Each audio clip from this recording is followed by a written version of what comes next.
Hello students, हम previous lectures में integral की बात कर रहे थे और इंटीग्रल की कुछ बेसिक फॉर्मूले हमने डिस्कशन कर लिए थे कि लगभग 12 या 13 फॉर्मूले हमने बात की थी और उस पे कुछ क्वेश्चंस भी कराए थे। अब हम यहाँ पे बात कर रहे हैं टाइप ऑफ इंटीग्रल। जो हमारा समाकलन होता है वो कितने प्रकार का होता है, उसको कितने भागों में डिवाइड किया जा सकता है। तो हम अपने इंटीग्रल को, जो भी इंटीग्रल है सर, उसको हम दो पार्ट में डिवाइड कर सकते हैं। एक तो होता है बाउंडेड इंटीग्रल, एक तो क्या होता है बाउंडेड इंटीग्रल होता है, और एक क्या होता है सर अनबाउंडेड इंटीग्रल होता है। एक तो क्या होता है बाउंडेड इंटीग्रल होता है और एक क्या होता है आपका अनबाउंडेड इंटीग्रल होता है। तो देखो नंबर 1 हम करने जा रहे हैं परिबद्ध समाकलन। परिबद्ध समाकलन बाउंडेड इंटीग्रल, ठीक है। और एक होगा आपका अपरिबद्ध समाकलन। एक तो होगा परिबद्ध समाकलन बाउंडेड इंटीग्रल, और जो सेकंड होगा सर अपरिबद्ध इलेक्ट्रल समाकलन। अपरिबद्ध समाकलन, ठीक है।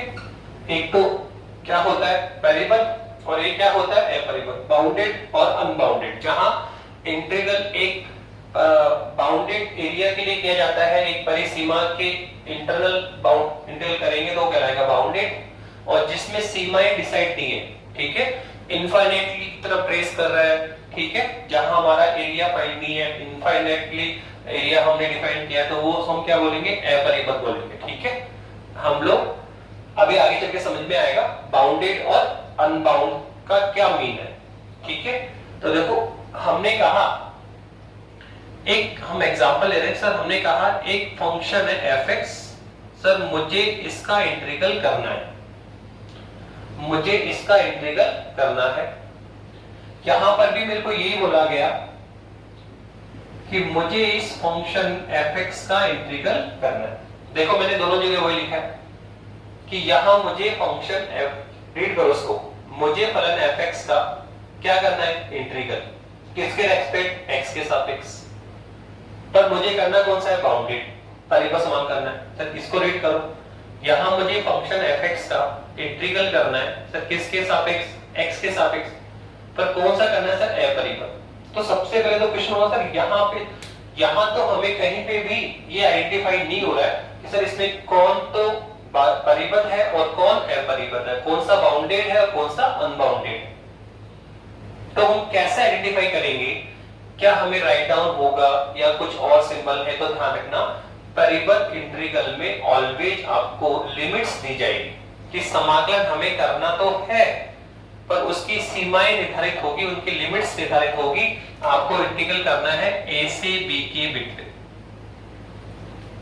ये हो गया परिबद्ध इंटीग्रल। तो हमें भी यहां भी fx का करना है, यहां भी हम fx का इंटीग्रल ही करेंगे, यहां पर भी हम fx का इंटीग्रल कर रहे हैं और सर यहां पर भी हम fx का इंटीग्रल कर रहे हैं, पर यहां हमें fx का इंटीग्रल करना है a और b के बिटवीन, a और b के बीच में ही आपको इंटीग्रल करना है। ना आप a के नीचे आ सकते हो ना आप b के ऊपर जा सकते हो। हमने कहा कि आपकी लिमिट्स, एक लाइन है इनफाइनाइटली जा रही है, पर इसमें एक पॉइंट लिया a और एक पॉइंट लिया b, तो इसका मतलब ये हुआ कि आपको इंटीग्रल a और b के बीच में करना है। ना हम a के नीचे जा सकते हैं ना हम b के ऊपर, तो आपको बाउंडेड कर दिया गया, इंटीग्रल करो लेकिन a और b के बीच में। तो आप यहाँ पे क्या है बाउंडेड है, ना आप a के नीचे जा सकते हो ना आप b के ऊपर जा सकते हो। लेकिन यहाँ पर कोई भी लिमिट डिफाइंड नहीं हुई है। ये जो a है ना आपका, वो कहलाता है लोअर लिमिट, इसकी निम्न सीमा कहलाती है, लोअर लिमिट कहलाती है। और सर b क्या कहलाती है, इसकी अपर लिमिट कहलाती है। तो आपको इंटीग्रल a से शुरू करना है और b पे खत्म कर देना, ना b के ऊपर जा सकते हो ना a के नीचे। तो a is called lower limit और b is called upper limit, ठीक है। तो यही एक डिफरेंस है कि समाकलन में अगर लिमिट डिफाइन कर रखी है, आपको बाउंडेड किया गया है, आपको निश्चित एरिया में समाकलन करना है, तो it is called bounded integral, परिबद्ध इंटीग्रल। और यहाँ पर हमें कोई भी लिमिट नहीं दी गई है, आप इंटीग्रल कहीं से शुरू करें और कहीं पे भी खत्म करें।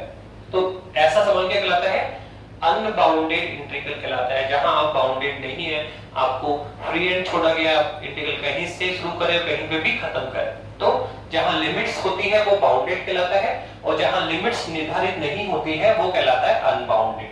ठीक है, अब अगर हम समाकलन करें किसका, fx का, तो लेट अस सपोज ये कितना है, कैपिटल fx आया, कितना आया, कैपिटल fx आया। अब यहां पे आप समाकलन करोगे तो सर यहां पर भी कैपिटल fx ही आएगा। fx का जो समाकलन आएगा वो आप चाहे परिबद्ध कर रहे हो चाहे अपरिबद्ध कर रहे हो, समाकलन तो fx, जैसे मैंने लिखा सर यहाँ पे कौन है, 1/x है, मैंने लिखा यहाँ पे 1/x a to b, okay, और मैंने यहाँ लिख दिया 1/x dx। तो ये फलन कौन हुआ, 1/x, ये कौन है, 1/x। ठीक है, आप बताइए इस 1/x का समाकलन क्या होगा सर, log x होगा। यहां करोगे तो भी क्या आएगा, log x, और यहां करोगे तो भी क्या आएगा, log x, यहां लिखोगे तो भी क्या आएगा, log x आएगा, और यहां लिखोगे तो भी क्या आएगा, log x आएगा। ठीक है, तो समाकलन तो दोनों जगह सेम ही आएगा, समाकलन तो दोनों जगह सेम ही आएगा। कि आपने कहा कि fx का इंटीग्रल लेट अस सपोज कितना है, कैपिटल fx आया, तो सर यहां पर भी कैपिटल fx आएगा और यहां पर भी कैपिटल fx आएगा। पर इतना सा है कि ये समाकलन यहीं पे एंड हो जाता है बस, और इस समाकलन में हमें आगे काम करना होता है। ये समाकलन यहीं पे खत्म हो जाएगा, यहीं एंड हो जाएगा, और यहां पर हमें इस समाकलन को आगे की ओर फॉरवर्ड करना होता है। एक चीज और इंपॉर्टेंट कि जब भी अनबाउंडेड इंटीग्रल करते हैं, आप देखना जब आप टेक्स्ट बुक खोलेंगे, ठीक है, तो आप देखना जब भी हमने फॉर्मूले बनाए, देखो जैसे ये फॉर्मूला बनाया था हमने अभी कि सर कोस का जो इंटीग्रल होता है सर वो साइन ऑफ x होता है। सर दूसरा ये बनाया था सर साइन ऑफ x का integral sir minus cos x होता है। तीसरा सर ex का इंटीग्रल सर ex होता है।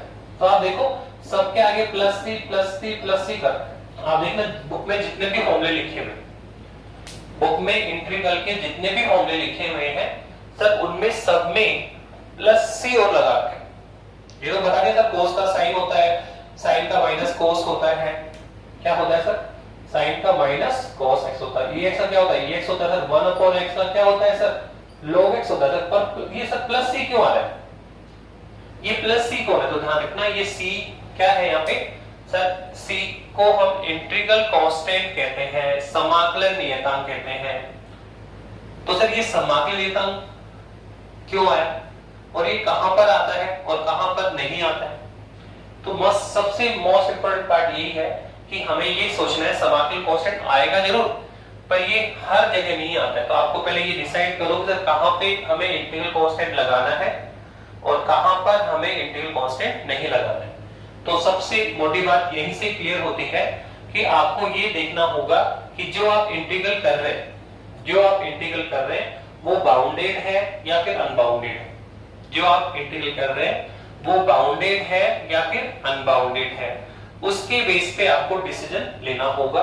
और ये ऑलवेज ध्यान रखिए कि अगर इंटीग्रल अनबाउंडेड है तो कांस्टेंट आपको टेक करना है।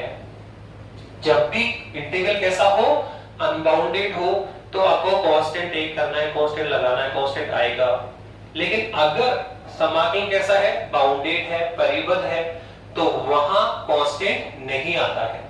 और कारण देखो यहां यही था कि देखो कोस का इंटीग्रल कौन है, साइन, साइन का क्या है माइनस कोस। पर बताओ यहाँ पे लिमिट्स लगी हुई है क्या, ये जो इंटीग्रल हमने फॉर्मूले बनाए क्या यहाँ पर लिमिट्स लगी है, क्या ये बाउंडेड इंटीग्रल है क्या, नहीं सर यहाँ तो कोई लिमिट नहीं है, तो ये किस कैटेगरी में है, अनबाउंडेड में। और क्या बोलना सर, अनबाउंडेड है तो कांस्टेंट लगाना है। तो कहां पे इंटीग्रल कांस्टेंट आता है, कहां पे नहीं आता है, तो बहुत सिंपल है कि सर हमें ये देखना होगा कि इंटीग्रल कैसा है, बाउंडेड है या फिर अनबाउंडेड है, बाउंडेड है या फिर अनबाउंडेड है। अगर इंटीग्रल कैसा है, बाउंडेड है तो कांस्टेंट नहीं आएगा, और अनबाउंडेड है तो कांस्टेंट आएगा। तो ये सब के सब फॉर्मूले किस फॉर्म में लिखे हुए, अनबाउंडेड के फॉर्म में लिखे, कहीं पे भी लिमिट नहीं है, तो सारे कौन है, अनबाउंडेड है। और अनबाउंडेड है इसमें यहाँ पे क्या आ रहा है, कांस्टेंट आ रहा है, अनबाउंडेड है इसमें यहाँ पे क्या आ रहा है, कांस्टेंट आ रहा है। तो ध्यान रखना कि जब भी इंटीग्रल बाउंडेड हो तो कांस्टेंट कभी भी नहीं आएगा, और इंटीग्रल अगर अनबाउंडेड है तो हमें कांस्टेंट लगाना है। पर देखो अनबाउंड इंटीग्रल यही खत्म हो जाता है, जबकि बाउंडेड अभी आगे फॉरवर्ड करता है। सर इसको इस तरह से लिखना पड़ेगा, सर ये है इसकी लोअर लिमिट a और सर ये है इसकी अपर लिमिट b, और यहाँ कांस्टेंट नहीं लगाना, यहाँ कांस्टेंट लगाना है। तो देखो ये तो यही खत्म हो गया कि मुझे फंक्शन f(x) का क्या करना था, इंटीग्रल करना था। सर कितना आया, कैपिटल F(x). सर यहाँ भी मुझे क्या करना था, f(x) का इंटीग्रल करना था, कितना आया, कैपिटल F(x). तो देखो ये तो यही खत्म हो गया, उसे कांस्टेंट लगा के छोड़ दो, जबकि यहाँ पर कांस्टेंट तो आएगा नहीं, लेकिन ये आगे भी फॉरवर्ड करेगा। सर कैसे, सर इसकी लिमिट पुट करनी पड़ेगी, सर इसकी लिमिट्स हमें पुट करनी होगी। सर कैसे, सर बहुत सिंपल है, लिमिट कैसे पुट करेंगे sir, upper limit minus lower limit. ए तो क्या है इसकी लोअर लिमिट है, और सर बी क्या है इसकी अपर लिमिट। तो कैसा sir, upper limit minus lower limit, upper limit minus lower limit करना पड़ेगा। एक बार x को अपर लिमिट, फिर माइनस x को लोअर लिमिट, तो ऐसे आ जाएगा अपर लिमिट, एक बार x को b, upper limit minus lower limit, तो upper limit minus lower limit f of b minus f of a, ये इसका आंसर होगा, ये इसका आंसर होगा। तो इस तरह से, जबकि ये यहाँ पे लिमिट पुट है ही नहीं तो पुट कहां से करेंगे, तो हम इंटीग्रल को दो पार्ट में डिवाइड कर सकते हैं। एक कहलाता है बाउंडेड इंटीग्रल और एक कहलाता है अनबाउंडेड इंटीग्रल। बाउंडेड में जहां हमें हमारे लिए सीमाएं निर्धारित कर दी है कि आपको यहां से यहां तक इंटीग्रल करना है, a और b के बीच में करना, ना आप a के नीचे जा सकते हो ना b के ऊपर जा सकते हो। तो जहां लिमिट्स निर्धारित होती है वो बाउंडेड इंटीग्रल कहलाता है, और जहां लिमिट्स निर्धारित नहीं होती है वो अनबाउंडेड कहलाता है। पर अनबाउंडेड में कांस्टेंट आता है और बाउंडेड में कांस्टेंट नहीं आता। अब मैं आपको एक एग्जांपल लेके देखता हूं, यहाँ पे एक एग्जांपल पुट करते हैं सर, यहाँ भी और यहाँ पर भी, ठीक है। उसने कहा कि सर x स्क्वायर का इंटीग्रल करो, सर 0 से 1 में, 0 से 1 लिमिट में करना है। किसमें करना है सर, 0 से 1 लिमिट में क्या करना है सर, आपको x स्क्वायर dx का समाकलन करना है। ओके सर, तो आप देखो यहाँ पे क्या है, लिमिट्स है, तो it is called bounded integral, it is called bounded integral, ठीक है। अगर यही क्वेश्चन यहाँ आ जाए कि x स्क्वायर dx का समाकलन करो, तो देखो यहाँ पर कोई लिमिट यहाँ पर नहीं है, यहाँ पर कोई लिमिट पुट नहीं है, इसलिए हम यहाँ बोलेंगे अनबाउंडेड इंटीग्रल। तो एक तो कौन है बाउंडेड और एक कौन है आपका अनबाउंडेड, एक तो कौन है बाउंडेड है और एक कौन है आपका अनबाउंडेड है।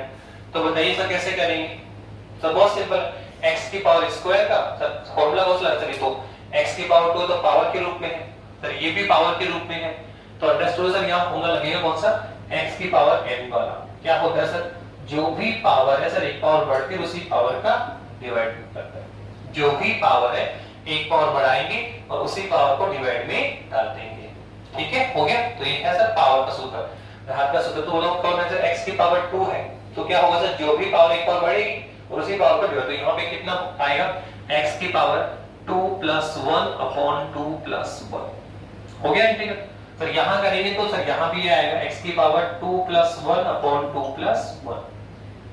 तब बताइए, अब सर इंटीग्रल कर दिया, उसके बाद सोचो सर कहाँ पे कांस्टेंट आएगा और कहाँ पे कांस्टेंट नहीं आएगा, कहाँ पे कांस्टेंट लगाना है और कहाँ पे कांस्टेंट नहीं लगाना। तो बताया सर आपने, अगर अनबाउंडेड है तो कांस्टेंट लगाना, तो यहाँ पे कांस्टेंट c आ जाएगा और इसकी वैल्यू कितनी आएगी, x³ अपॉन q + c, ये लो आंसर है, ये तो आंसर ये छूट जाएगा।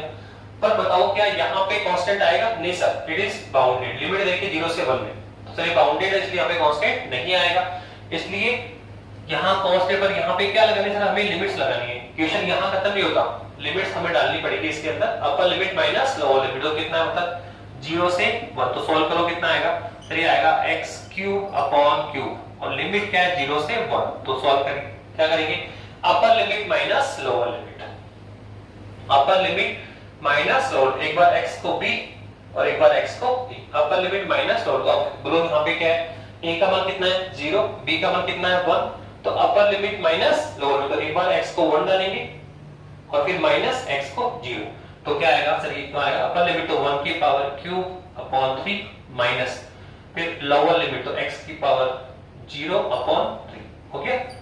Upper limit minus lower limit, एक बार x को 1 डाला और एक बार x को डाला, अपर लिमिट माइनस लोअर लिमिट, तो कितना आने वाला है सर, तो ये आ जाएगा 1/3 माइनस ये तो पूरा कितना 0 हो गया, तो 1/3। तो आप देखा कि जो बाउंडेड इंटीग्रल है उसकी वैल्यू हमेशा न्यूमेरिकल टाइप की होगी, ठीक है, कांस्टेंट टाइप होगा, उसमें वेरिएबल टर्म नहीं होगा, ठीक है। तो जबकि जो अनबाउंडेड इंटीग्रल है तो वो हमेशा वेरिएबल फॉर्म में रहेगा और एक कांस्टेंट भी यहाँ पर आएगा।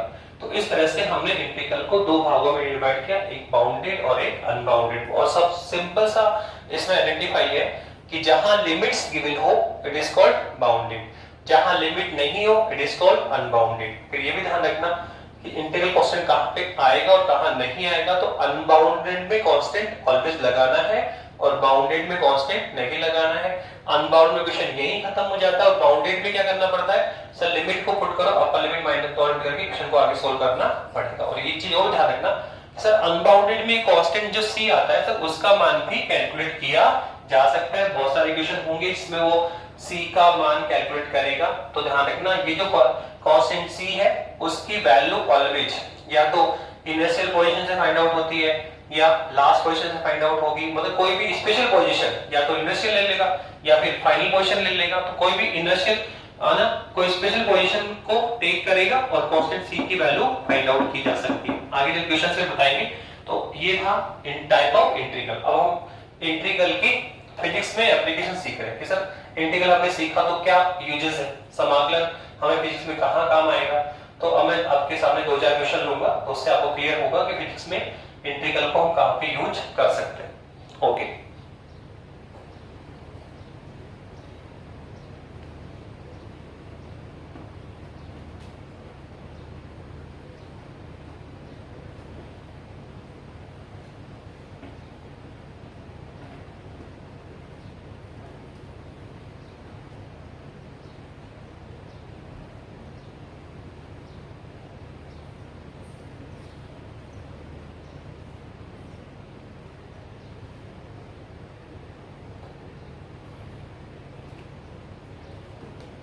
देख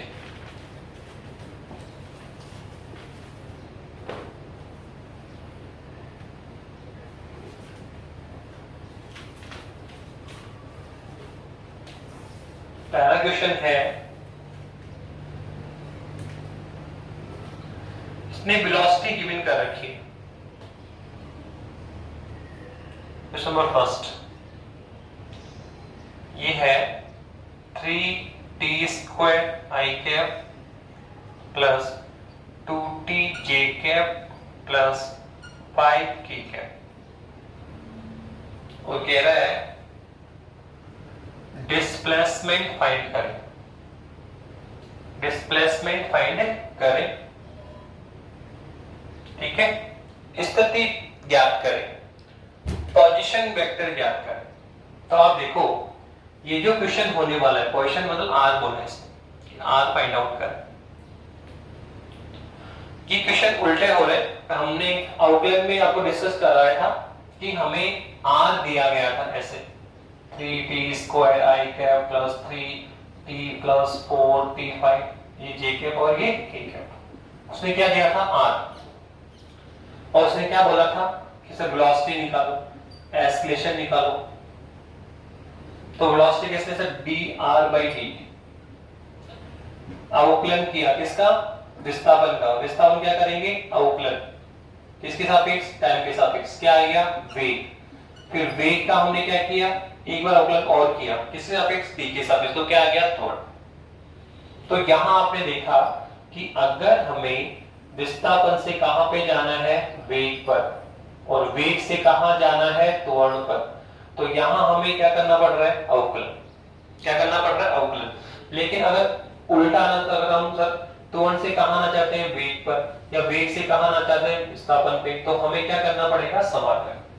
हमें क्या करना पड़ेगा, समाकलन। ठीक है, ध्यान रखना, ये सूत्र याद कर रखिए आपने।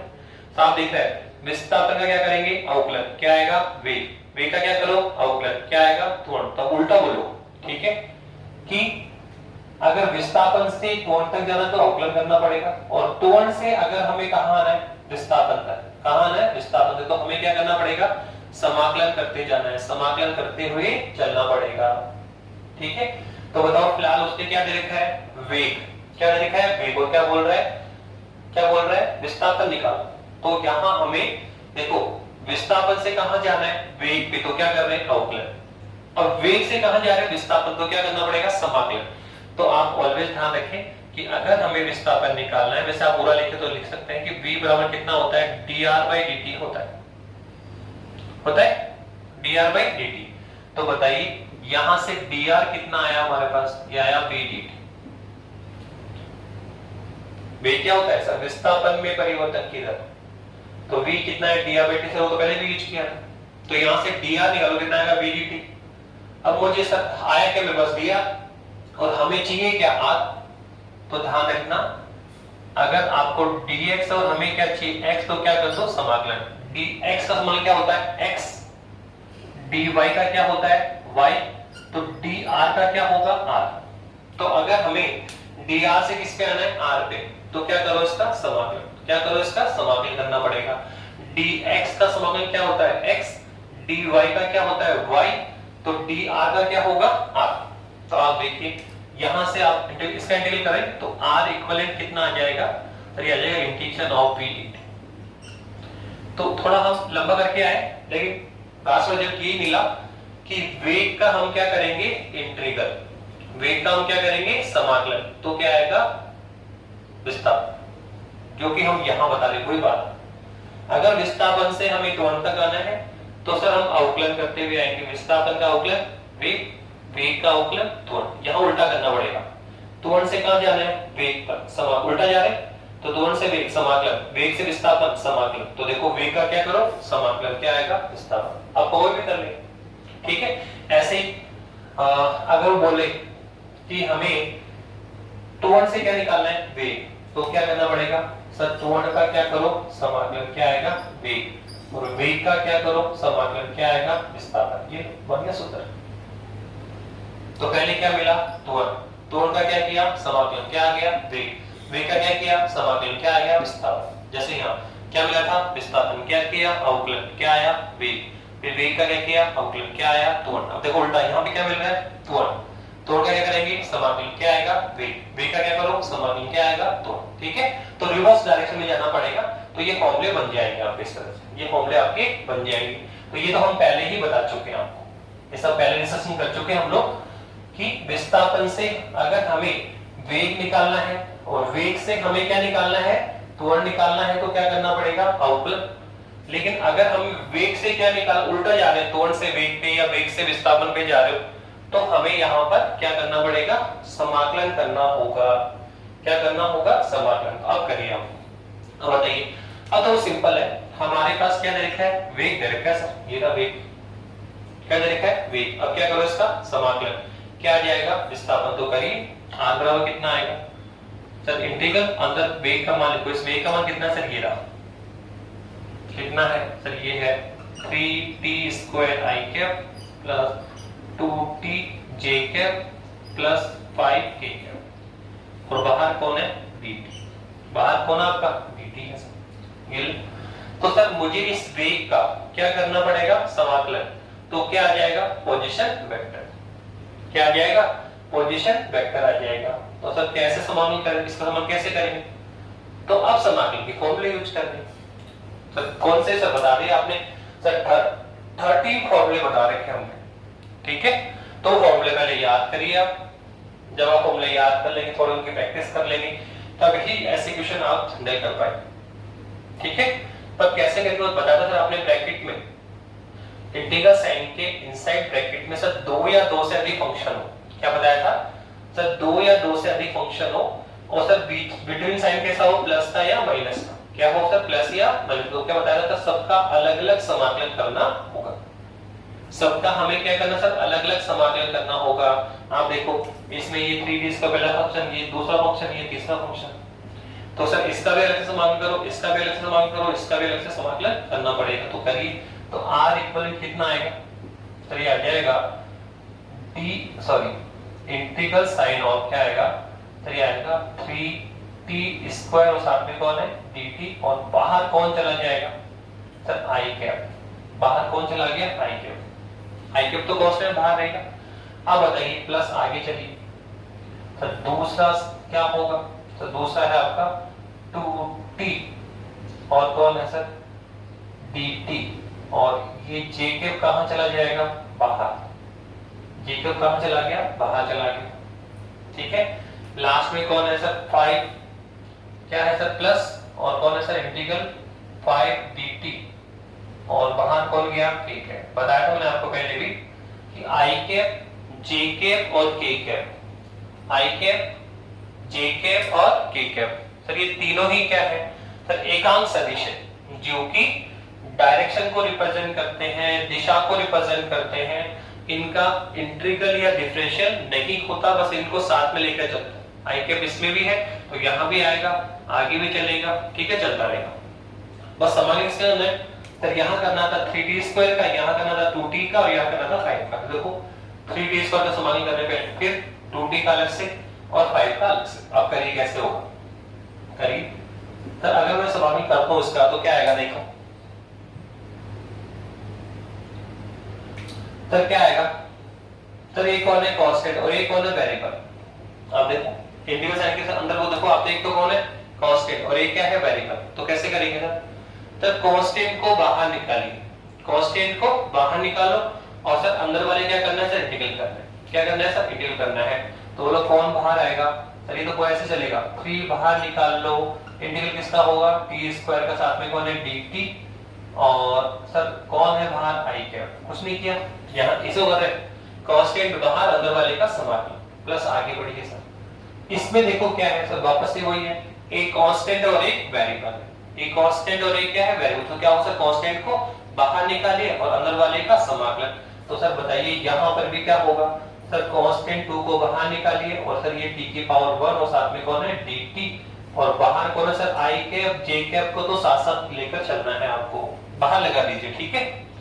प्लस आगे चलिए सर, ये कौन है सर, यहां तो ये 5 कौन कांस्टेंट, तो सर कांस्टेंट को बाहर निकालना पड़ेगा, और सर इसका उपयोग समाकलन होगा सर इसका dt का, और ये लीजिए बाहर कौन है ठीक है, बाहर कौन है ठीक है। अब करिए बताइए क्या आएगा सर, आर कैप करिए ठीक है। कैसे होगा सर, 3 तो बाहर है इनटू में t की पावर 2 है सर, t² का समाकलन, सर यहाँ t की पावर 1 का समाकलन। तो बताइए ये आप देखो ये भी घात के रूप में है, ये भी घात के रूप में। तो सर यहाँ फॉर्मूला घात वाला हमें लगाना होगा। सर क्या होता है सर, जो भी पावर है, जो भी घात है सर, वो एक घात हम इंक्रीज करेंगे, उसी घात का डिवाइड करेंगे। बताया था आपने x की पावर n का क्या होता था, x की पावर n+1 बटे n+1।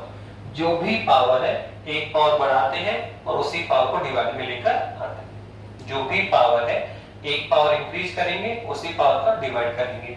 तो बताइए यहाँ पावर कितनी है, t की पावर 2 तो कितना आएगा सर, t की पावर 2+1 बटे 2+1, और सर आई कैप बाहर है क्या, प्लस आप देखो इसमें क्या आएगा सर 2 इंटू t की पावर 1, t की पावर 1। तो क्या होगा सर, ये भी पावर में सर, जो भी पावर है एक पावर इंक्रीज करो और इसी पावर को डिवाइड कर दो। तो क्या आएगा, तो ये आएगा t की पावर 1+1/1+1, और बाहर कौन है j कैप, प्लस अब देखो यहाँ पे कौन है सर, 5 तो बाहर है, और बता दिया सर आपने dx का मान क्या होता है x, dy का क्या होता है y, और dt का क्या होता है t, dt का क्या होता है t। तो dt का कितना होगा t, तो 5t, और बाहर कौन है t है, बाहर कौन है आपका t है।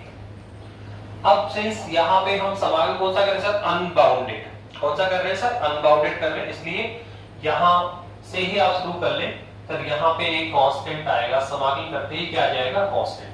समाकलन हो गया, तो समाकलन होते ही क्या आएगा कांस्टेंट आएगा c।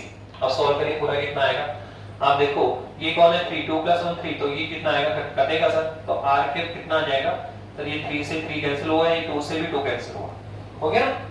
2+1 3, 3 से 3 कैंसिल, 2 1+1 2, तो ये कितना आया सर, ये हमारे पास जो r आया वो आया t की power cube i cap plus t² j cap plus 5t k cap, okay, और प्लस कांस्टेंट c और भी दिया, कांस्टेंट c भी आपको दे रखा है। तो आप बताइए इस तरह से हमने फाइंड आउट किया किसका मान सर, क्या दे रखा था वेलोसिटी, तो वेलोसिटी का हमने क्या किया समाकलन, क्या आ गया विस्थापन।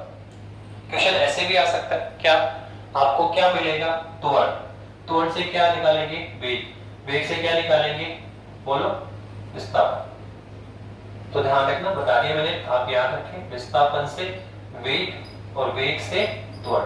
तो यहाँ तो क्या होता है अवकलन, और त्वरण से क्या करना है वेग, और वेग से क्या करना है विस्थापन। तो उल्टा जाए तो क्या करेंगे समाकलन। तो वेग से कहां गए विस्थापन पे, तो क्या कर रहे हैं त्वरण, वेग को समाकलन। और त्वरण से अगर त्वरण देके क्या पूछे वेग, तो भी हमें क्या करना है समाकलन। तो ध्यान रखना, यहां से यहां आओगे तो अवकलन, और यहां से यहां जाओगे उल्टा तो क्या होगा समाकलन। देखो हम लोग यहां उल्टा ही जा रहे हैं, क्या देखा था वेग और क्या चाहिए विस्थापन। तो देखो वेग से क्या जाना विस्थापन, तो क्या करेंगे समाकलन। ठीक है, अब यहां पे मैंने बताया था कि जो कांस्टेंट सी आता है, जो आपका कांस्टेंट सी आता है, इसकी वैल्यू फाइंड आउट भी की जा सकती है।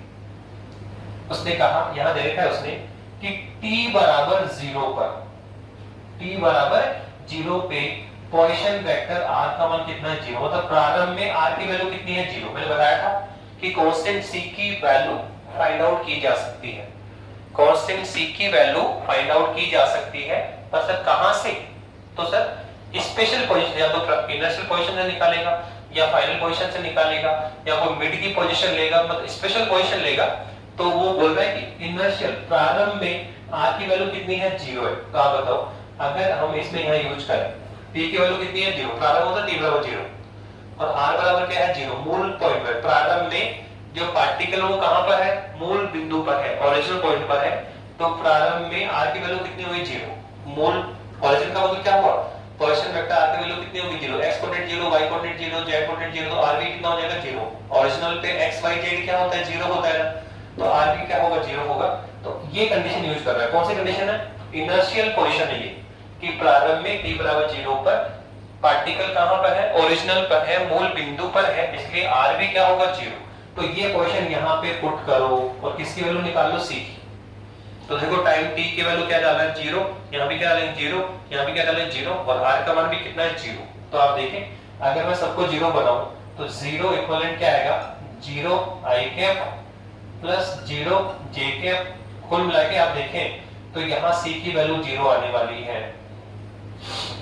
यहां इसमें जहां जहां t है वहां पे क्या बनाओ 0, ये भी 0 हो गया, ये भी 0 हो गया, ये भी 0 हो गया, और r की वैल्यू भी कितनी है 0। तो आप पूरा पुट करेंगे तो जानते हो क्या आएगा सर, क्या आएगा 0 इक्विवेलेंट क्या आएगा 0 की power cube i cap plus 0 की power square j cap plus 5 into 0 k cap बराबर कितना है, ठीक है, प्लस c, और ये कितना है 0। तो आप देखो ये कंप्लीट 0 हो गया है, तो c की वैल्यू कितनी आई 0। तो इस कांस्टेंट की c की वैल्यू फाइंड आउट भी की जा सकती है, ये भी ध्यान रखना।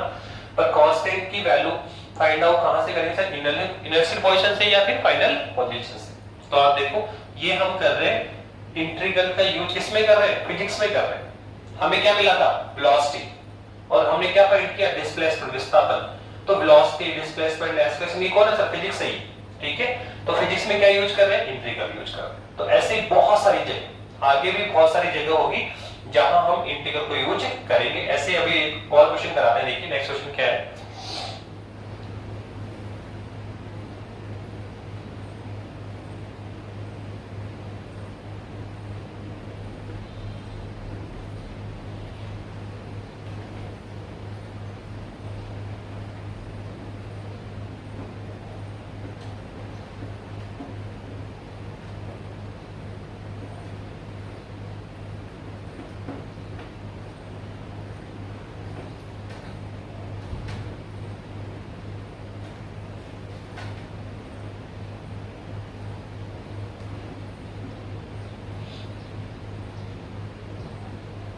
देखिए एक क्वेश्चन हमने किया था डिफरेंशियल में कि x बराबर मिला था a sin of omega t,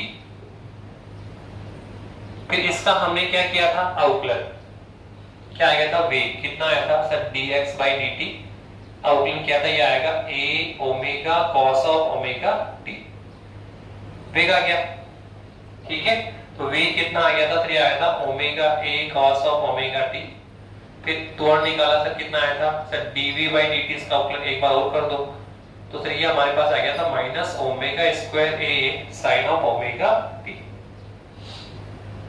ये इक्वेशन हम कर चुके हैं अवकलन में कि क्या मिला था विस्थापन a sin ओमेगा t, उसका क्या किया अवकलन, क्या आ गया वेग, वेग का क्या किया अवकलन, क्या आ गया त्वरण। अब उल्टा क्वेश्चन आ गया, उसने कहा त्वरण a कितना है minus omega square a sine of omega t, sine of omega t. ठीक है, ए बराबर कितना है minus omega square a sine of omega t. और उसने कहा क्या फाइंड करना है, वेग। दूसरा क्या फाइंड आउट करो सर, डिस्प्लेसमेंट एक्स। तो फाइंड कर सकते हैं। तो बोलो क्या दे रखा है आपको, त्वरण से कहां जाना है, बता दिया था आपको कि पहले एक्स से कहां आया वेग पे, फिर वेग से कहां है त्वरण पे, क्या आया अवकलन, उल्टा जा रहे हैं। त्वरण से कहां जाना है वेग, वेग से कहां जाना है विस्थापन। तो क्या करना पड़ेगा समाकलन। तो हम बता चुके हैं पहला क्या निकाल रहे हैं वेग। तो बता दिया वेग बराबर क्या होता है सर, त्वरण का क्या करो समाकलन।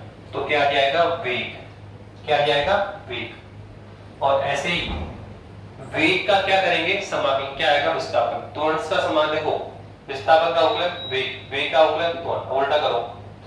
त्वरण का समाकलन वेग, वेग का समाकलन कौन होगा विस्थापन। ठीक है, तो करिए कितना आने वाला है, v बराबर बताइए क्या है, ये है आपका a दे रखा है। तो a का हमें क्या करना है समाकलन, a का हमें क्या करना है समाकलन। तो क्या आ जाएगा वेग आ जाएगा। तो बोलो कितना आएगा minus omega square a sine of omega t, और साथ में कौन है dt। ओके, ये है a का हमें क्या करना है समाकलन, किसके सापेक्ष t के सापेक्ष, क्या आ जाएगा वेग, क्या आ जाएगा वेग। तो बताइए क्या हम इसे समाकलन नहीं कर सकते, कैसे करेंगे सर, जानते हैं कांस्टेंट को बाहर निकालो, अंदर वाले का समाकलन करना। कांस्टेंट को बाहर निकालिए, अंदर वाले का समाकलन। कौन कौन कांस्टेंट है sir, omega angular velocity constant है, ए आयाम सर ये भी कांस्टेंट है। तो कौन कौन बाहर आएगा देखो सर, माइनस बाहर आएगा, ओमेगा स्क्वायर बाहर आएगा, ए बाहर आ जाएगा, उसके समाकलन होगा सर, समाकलन होगा साइन ऑफ ओमेगा टी और साथ में साइन ओमेगा टी का समाकलन कर दीजिए। तो क्या साइन ओमेगा टी का समाकलन नहीं जानते, जानते हैं सर, ये ना याद कर रखा है। क्या साइन का अवकलन क्या होता है कॉस, और कोस का अवकलन क्या होता है माइनस साइन, बस ये ध्यान रखो आप। तो बताइए साइन का अवकलन कौन कॉस, तो कोस का समाकलन कौन होगा साइन। पर सर हमें कोस का नहीं, हमें तो किसका चाहिए साइन का, किसका चाहिए साइन का चाहिए। तो आप बताइए यहां पर आइए, मैंने से लगा दो। तो माइनस कोस का अवकलन कौन है साइन, तो साइन का समाकलन कौन होगा माइनस कोस। अब कर लीजिए साइन का समाकलन कौन है माइनस कोस। तो करिए बोलो कितना आएगा सर, ये वेलोसिटी आ रही कितना आएगा सर माइनस ओमेगा स्क्वायर ए इनटू में। अब करिए साइन का समाकलन कौन है माइनस कोस, तो सर यहां भी साइन का कौन होगा माइनस कोस। तो ये कितना आने वाला है सर माइनस कोस आएगा। साइन का समाकलन कौन है, साइन का समाकलन कौन है माइनस कोस। तो सर यहां भी साइन का क्या होगा माइनस कोस। x है तो क्या आता है x, तो ओमेगा टी है तो क्या आएगा ओमेगा टी। कोई दिक्कत किसी को, साइन का समाकलन कौन कौन है माइनस कोस। तो सर यहां भी साइन का क्या होगा माइनस कोस। ठीक है, x है तो x, तो ओमेगा टी है तो ओमेगा, पर ये कांस्टेंट जो ओमेगा है सर वो बाहर आता है, कहां आता है बाहर। और कैसे आएगा तो बता दिए, अवकलन है तो गुणा में आएगा, और समाकलन है तो किसमें आएगा भाग में आएगा। तो यहाँ पे कौन आएगा ओमेगा, यहाँ पे कौन आ जाएगा भाग, भाग में कौन आएगा ओमेगा। तो देखो एक ओमेगा से एक ओमेगा कैंसिल हो गया। तो v बराबर कितना आया देखो, ये माइनस माइनस का प्लस, तो ये आएगा omega a cos of omega t। तो ये लो हमने वेलोसिटी फाइंड आउट है कर। क्या दिया था उसने त्वरण, और हमने क्या निकाली वेलोसिटी, क्या किया समाकलन। अब सेकंड बोलो क्या करना है सर, सेकंड हमें निकालना है विस्थापन निकालना है। क्या निकालना है सर विस्थापन निकालना, विस्थापन भी निकाल सकते हैं। कैसे निकाल सकते विस्थापन, तो विस्थापन निकाले तो विस्थापन कैसे निकालेंगे। तो विस्थापन अगर निकाले तो बता दिया आपने सर, बताया था आपने, विस्थापन से वेग अवकलन, वेग से त्वरण अवकलन, और त्वरण से वेग समाकलन, और वेग से विस्थापन, त्वरण से वेग समाकलन, और वेग से विस्थापन समाकलन। तो हमारे पास में क्या है वेग, और क्या निकालना है विस्थापन। तो विस्थापन क्या आएगा तो विस्थापन आएगा वेग का समाकलन, वेग का समाकलन। तो क्या वेग हमने निकाला था सर, ये पुट करिए तो बोलो कितना आएगा, तो ये आएगा omega A cos of omega t, और साथ में कौन है डी। ठीक है, करिए समाकलन। क्या आएगा सर बोलिए क्या आएगा सर, वही कांस्टेंट को बाहर निकालो, अंदर वाले का समाकलन कर लो। कांस्टेंट को बाहर निकालिए, अंदर वाले का समान करिए, तो बोलो क्या आएगा सर। यहाँ पे हमने क्या है सर, ओमेगा ए कांस्टेंट है, तो सर ओमेगा ए को बाहर निकालो, समान किसका होगा, cos ऑफ ओमेगा टी, और साथ में कौन है, टी। सर cos का मतलब तो जानते ही है ना, साइन का अवकलन क्या होता है, cos, तो cos का समान क्या होगा, sin। ये लो आगे ये याद करना है, sin का cos और cos का मैंने sin से बन जाता है सारे। तो cos का क्या होता है, sin का क्या होता है, cos, तो cos का समाकलन क्या हुआ, sin। तो बताइए cos का समाकलन होता है sin, तो सर यहाँ भी cos का क्या होगा, sin होगा, क्या होगा, ओमेगा ए, और इनटू में क्या होगा सर, cos का क्या होगा, sin होगा, तो तीनों सर क्या होगा, cos का होगा sin। x है तो x, तो ओमेगा टी तो क्या आएगा, ओमेगा टी आएगा, पर कौन बाहर आएगा सर, ओमेगा, कौन बाहर आएगा सर, ओमेगा, पर कहां पे आएगा बता दिया था, अवकल में है तो गुणा में, और समाकलन है तो भाग में, तो सर ये ओमेगा कहां आ जाएगा, भाग में आएगा। तो अब देखो ओमेगा से ओमेगा कैंसिल हुआ, और विस्थापन कितना आया, a sin of omega t। आप देखो रिवर्स जो हमने किया था, ये कौन था, विस्थापन, फिर वेग, ये आया ओमेगा इक्वल्स ओमेगा टी, फिर त्वरण कितना आया था, minus omega square a sin omega, ये दिया तो ये पूरा निकाल के लेकर आए। अब बताओ हमें क्या मिला था, ये मिला, फिर इससे क्या आया, वेग, समाकलन करने पे क्या आया, देखो ये ओमेगा इक्वल्स ओमेगा टी, ठीक है।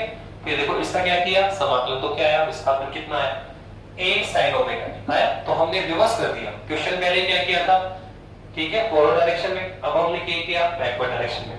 विस्थापन से पहले कहां गए, त्वरण, अवकलन करते गए, त्वरण निकलता गया, ठीक है, और अब समाकलन करेंगे तो वापस कहां तक आ गए, विस्थापन तक आ गए। अब एक स्पेशल कंडीशन इसमें मैंने यूज करी है कि सर जब आप अनबाउंडेड इंटीग्रल कर रहे हैं तो यहां कांस्टेंट आना चाहिए ना सर, यहां पर भी तो कांस्टेंट आना चाहिए, पर देखो चलिए आप इस कांस्टेंट टेक करेंगे तो यहां कांस्टेंट की वैल्यू 0 आएगी, यहां भी कांस्टेंट की वैल्यू 0 है, इसलिए मैंने इसको लुकआउट नहीं किया।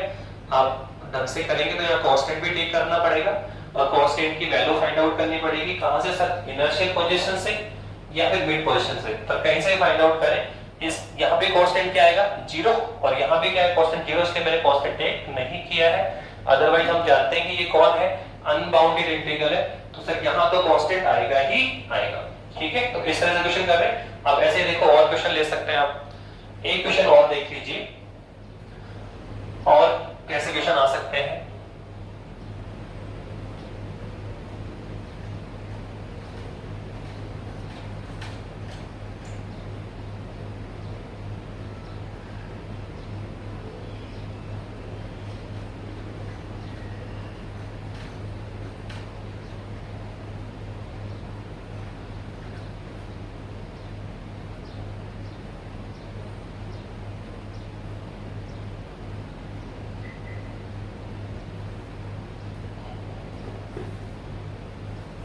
देखिए